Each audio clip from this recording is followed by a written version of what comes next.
Está na hora de apagar a velhinha. Marx, que história é essa de derrubar o Bolsonaro? Esse assunto já era, meu irmão. Bolsonaro caiu faz tempo. Esse vídeo não vai ter nenhum like, camarada.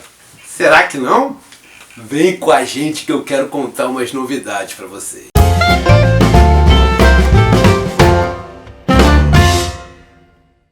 Amanhã completa um ano do nosso último retorno.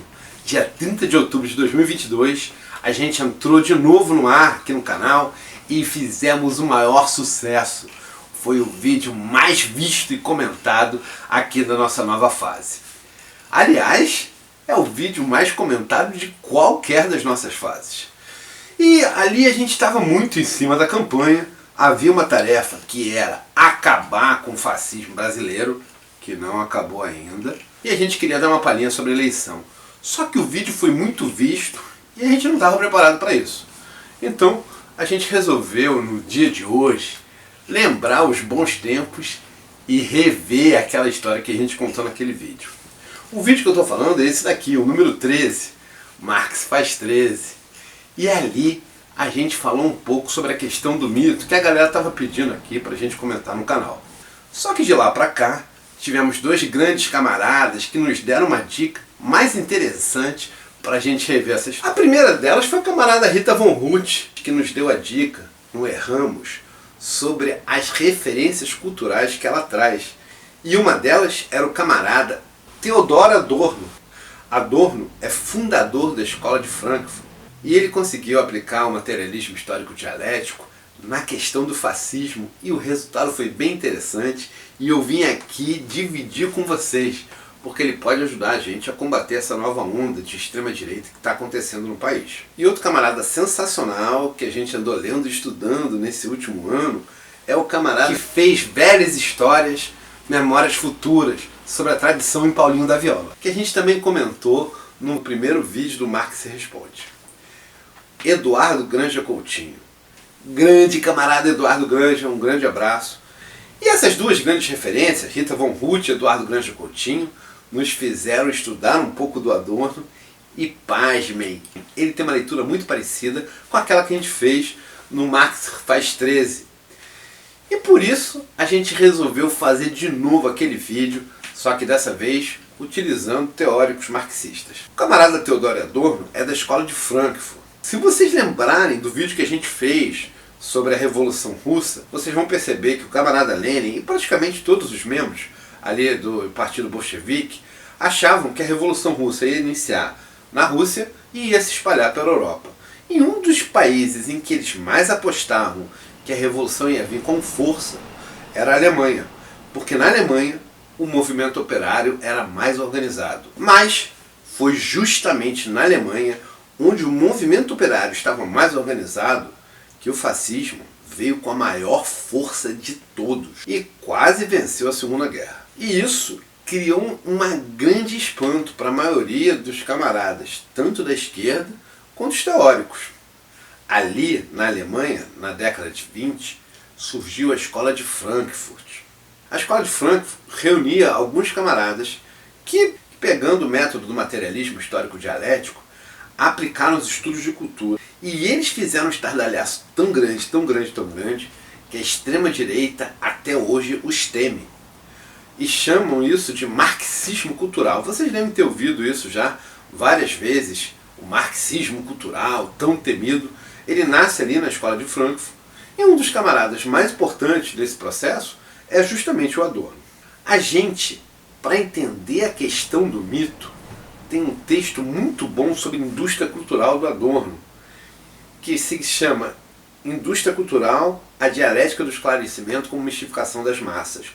Ou, às vezes é traduzido também em português, a Indústria Cultural, o Iluminismo como Mistificação das Massas. Esse texto, ele fala algo muito próximo daquilo que a gente aplicou no Marx faz 13, sem sequer ter conhecimento do camarada Adorno. Então, nós seguimos um caminho parecidíssimo com esse camarada.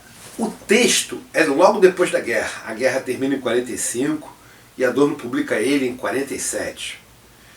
E ali a pergunta que subjacia para todo mundo é: como é que uma sociedade desenvolvida culturalmente, que teve Hegel, que teve eu, que teve Feuerbach, que teve inúmeros filósofos contemporâneos, porque ali a ciência se aplicava com maestria, foi capaz de produzir algo tão absurdo e tão abjeto quanto o movimento que tomou conta dali das décadas de 30 e 40. Claro, estou falando ali do Hitler e dos seus séculos. E não dá para entender esse movimento como se fosse um movimento de tomada de poder, ditatorial. Ali houve um envolvimento forte de toda a massa alemã, de toda a população alemã naquela barbárie que estava sendo produzida ali na Alemanha. E para entender isso, o camarada Adorno trabalha com algo que ele chama de dialética do esclarecimento.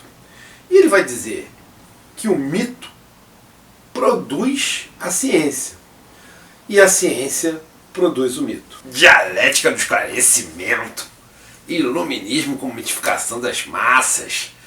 Marx, tu danou a falar difícil de novo. Volta a falar o português básico pra gente, camarada. Ok, camarada. No Marx faz 13, a gente derrubou o mito. Derrubamos a ideia de mito. Derrubamos as formas subjacentes do mito. Explicamos para a camaradada como é que aquele fascínio se transformou em mito.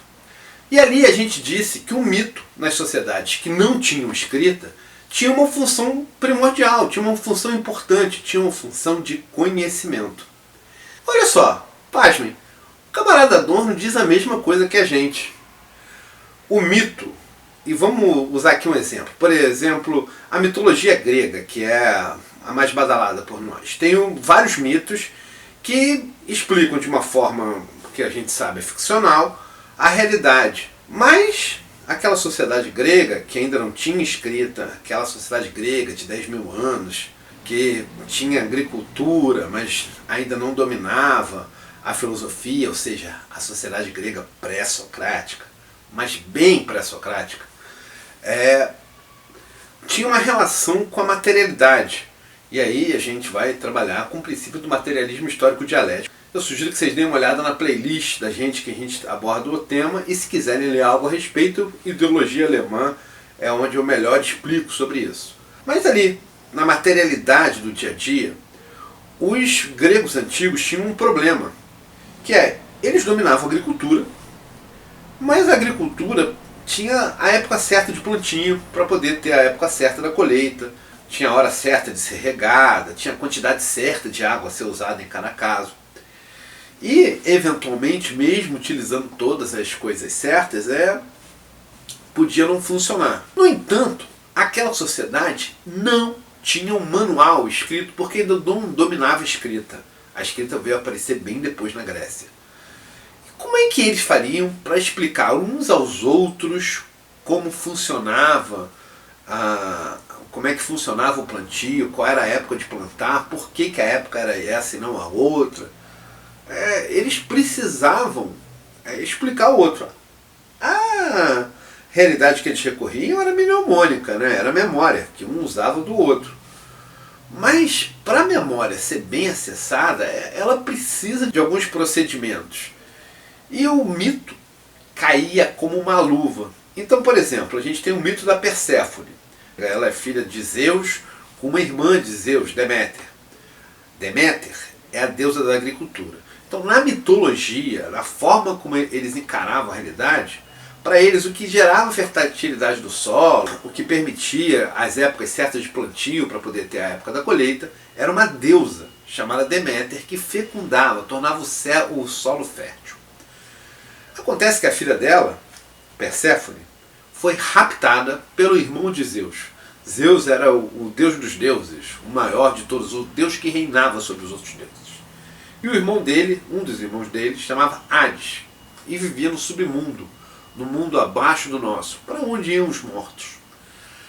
Pois Hades se apaixonou por Perséfone, filha de Deméter, com Zeus, e a raptou, levou ela para o seu submundo e forçou ela a casar com ele ao comer uma romã. Era um fruto simbólico que unia os dois. E a partir de então, Perséfone passou a ser a senhora do reino do submundo e habitar com Hades fora do Olimpo, fora da habitação dos deuses. Essa história causou na mãe dela uma tristeza profunda, porque Deméter nunca mais poderia encontrar com a própria filha. Os deuses tiveram que intervir e fizeram um acordo com Hades. Perséfone, sua esposa, continuaria sendo sua esposa e moraria com ele durante 1/4 do ano. O restante do tempo, ela passaria com a mãe. E Deméter, que é a mãe de Perséfone, que é a deusa da agricultura, entra em profunda tristeza nos meses que a filha passa no submundo. E é claro, esses meses coincidem com o inverno. Mas assim que Perséfone volta para a casa da mãe, ela se enche de alegria e fecunda de novo toda a terra, dando início à primavera, que é o momento em que você deve aproveitar para plantar e poder colher depois, porque a partir do outono Deméter começa a ficar triste, porque Perséfone vai embora e no inverno ela passa o tempo todo chorando, até a volta da filha. Entendam, os gregos acreditavam nisso como verdade, mas é um mito, não tem nada a ver com a realidade. O que faz as estações do ano, nós sabemos, pelo esclarecimento, que é a rotação da Terra em volta do Sol. Mas para o povo grego, que dependia da agricultura, esse mito era perfeito para passar uma história e explicar aos camaradas, que eram agricultores, os períodos corretos de se fazer a colheita, se fazer a plantação. Enfim, entrava com a realidade material dos camaradas. A partir da realidade material, eles criaram o mito. E o mito só conseguiu se espalhar e se consagrar porque ele tinha afinidade direta com a realidade material que os camaradas viviam. Eita, Max, mas isso aí não é anticientífico, não? Os camaradas contam historinha que não tem nada a ver com a realidade para explicar as coisas. Você tá com cara de cloroquina, não? Tem sim, camarada.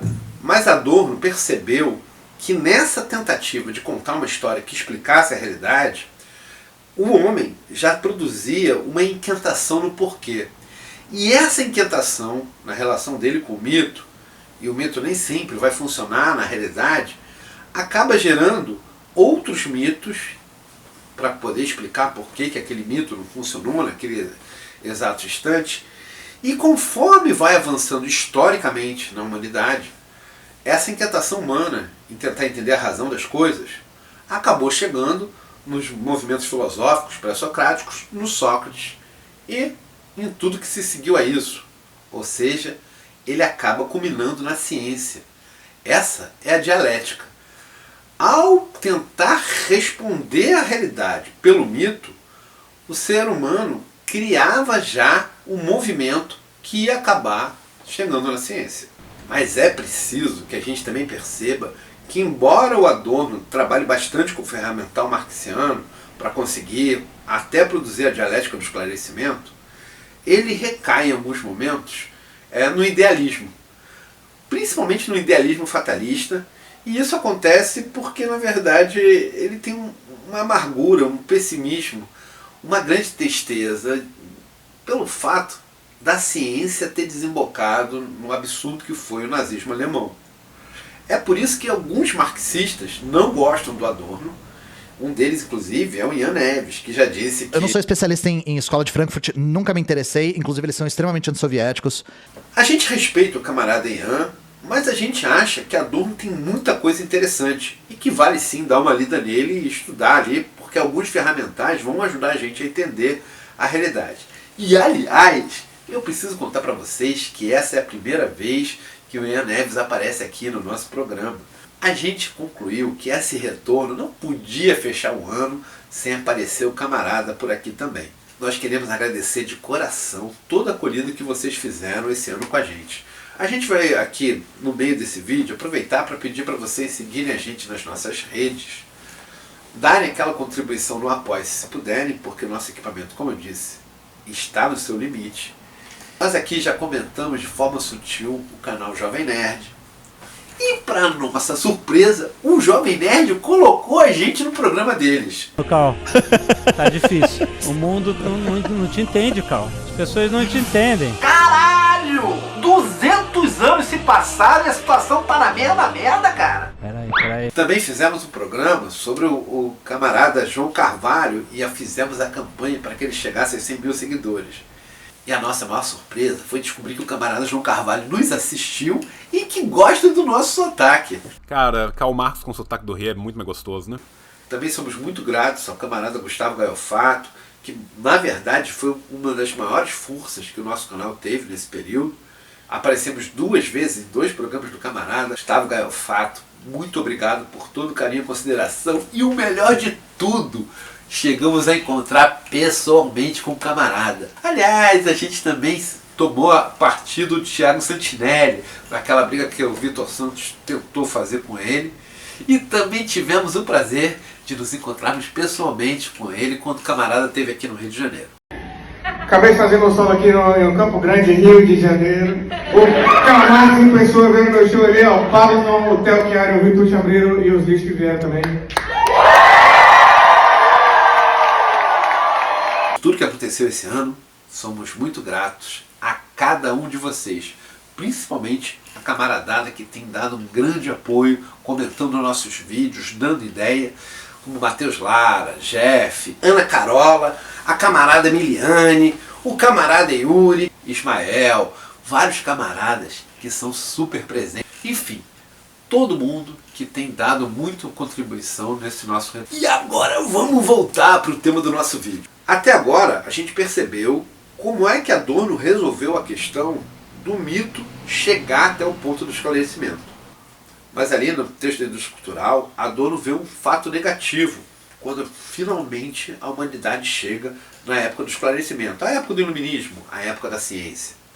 Que é o fato de como nós somos dominados pelo sistema capitalista, como não interessa ao capitalismo que a população possa usufruir das benesses da ciência e do esclarecimento, porque se fizer isso, vão perceber que esse sistema está altamente equivocado. O capital acabou levando a isolar a ciência da população. E a ciência, que tinha como objetivo final entender o mundo a partir da própria matéria, do materialismo de Feuerbach. E se você não conhece Feuerbach, eu sugiro que você assista o nosso último programa sobre o Tese 11. E nós aqui do canal ficamos surpresos, porque a camarada Sabrina Fernandes citou a gente no Twitter dela. Camarada, não merecíamos o elogio que nos fez, mas ficamos extremamente felizes em saber que você assistiu o vídeo. Somos fãs inveterados do Tese 11. Tem camaradas aqui no canal que amam de paixão todo o trabalho que você fez, e continuamos sendo seus fãs pelas novas trilhas que você vai seguir conforme falamos lá naquele programa. E já que abri esse parênteses aqui, vale ainda lembrar que esse ano tivemos ainda um recado da Rita Von Huth e da Laura Sabino, que marcaram absurdamente feliz esse ano, acompanhados, é claro, de 3 outros companheiros que também andaram participando nas redes. O camarada do chimarrão marxista, o professor Lúcio Júnior e o João Pitilo. São 3 marxistas de primeira com quem tivemos a honra de conversar pelas redes nesse tempo também. E já que demos essa paradinha, aproveitem para se inscrever no canal se ainda não forem inscritos, curtir esse vídeo e comentar qual desses camaradas vocês mais gostaram de ver nesse último ano aqui no nosso programa. Mas voltando a falar do Adorno, ele percebe que há uma dialética, que um homem, enquanto buscava as razões pelo mito, enquanto a cultura mítica, né, a crença dos mitos e a forma de explicar a realidade pelos mitos, levou à inquietação que acabou produzindo na nossa sociedade as questões filosóficas da Grécia Antiga, que foram desenvolvendo até chegar ao ponto auge, ao ponto máximo ali no iluminismo, no desenvolvimento da ciência. Antagonicamente ou dialeticamente, o modo de produção capitalista fetichizou tanto a ciência quanto a cultura. E a partir desse fetiche, apartou, separou a humanidade do esclarecimento e passou a colocar na humanidade uma relação com a ciência mítica, uma relação de misticismo. E é assim que a gente consegue entender por que em pleno século XXI, com a ciência tendo se desenvolvido como se desenvolveu, uma grande parte da população brasileira acreditou naquela bobageira da cloroquina e de outras ivermectinas e outras coisas que eram totalmente ineficazes, mas que se relacionavam com o seu dia a dia, com a forma de existência do ser humano, uma forma mística. E aí a gente vê reaparecer coisas absurdas, como por exemplo um movimento terraplanista em pleno século XXI. Em outras palavras, o Adorno resolve, pela dialética do esclarecimento, a pergunta que se fazia em 1947. Como uma sociedade culturalmente desenvolvida, cientificamente desenvolvida, como a alemã, foi capaz de fazer uma coisa bárbara, produzir algo anticientífico, algo abjeto, como foi o nazismo. E como sempre é todo movimento de extrema-direita. Eu diria que sempre que há um movimento revolucionário que indica que a gente pode chegar finalmente a um momento de mudança social e de superação da exploração do homem pelo homem, há um movimento de contra-revolução que abusa do instrumental que o capital coloca na sociedade, apartando o trabalhador do conhecimento, aumentando o seu grau de alienação ao invés de resolvê-lo, cortando dele o acesso ao conhecimento e, portanto, à ciência. E é assim que a gente consegue entender por que desde os anos 70 o capital tem tido uma proposta de mudança do sistema educacional brasileiro, com uma série de reformas do ensino que tendem sempre a tirar da classe trabalhadora a potencialidade de se esclarecer, a possibilidade de desenvolver conhecimento, para que dessa forma ela tenha uma relação com a ciência e com a cultura mítica, uma relação que seja gerada pela incapacidade que ele tem de compreensão. A extrema-direita sempre cresce e sempre se fortalece graças a essa característica que o capital tem, que impõe a realidade da sociedade contemporânea. Para Adorno, a tarefa mais urgente era a gente conseguir emancipar o ser humano e a classe trabalhadora, portanto, através da educação, libertando a sociedade dessa educação alienada que não prepara o ser humano do ponto de vista da ciência, e quanto mais alienada essa educação burguesa torna o trabalhador, melhor para ela, porque menos potencial a classe trabalhadora tem de intervir nos rumos da história. E nós, marxistas, temos que inverter, quebrar essa lógica, libertar a classe trabalhadora, seja do ponto de vista cultural, seja do ponto de vista da ciência, para que o homem trabalhador se torne realmente autônomo, emancipado e livre. Então eu termino esse vídeo saudando Paulo Freire, saudando todos os educadores no mês de outubro e conclamando todos nós a mudarmos os rumos da história, rompermos com essa abjeção que é o novo ensino médio e construirmos um mundo sem anticiência, sem cloroquinismo, sem nada que seja da extrema direita. Vamos à luta, até a vitória, sempre!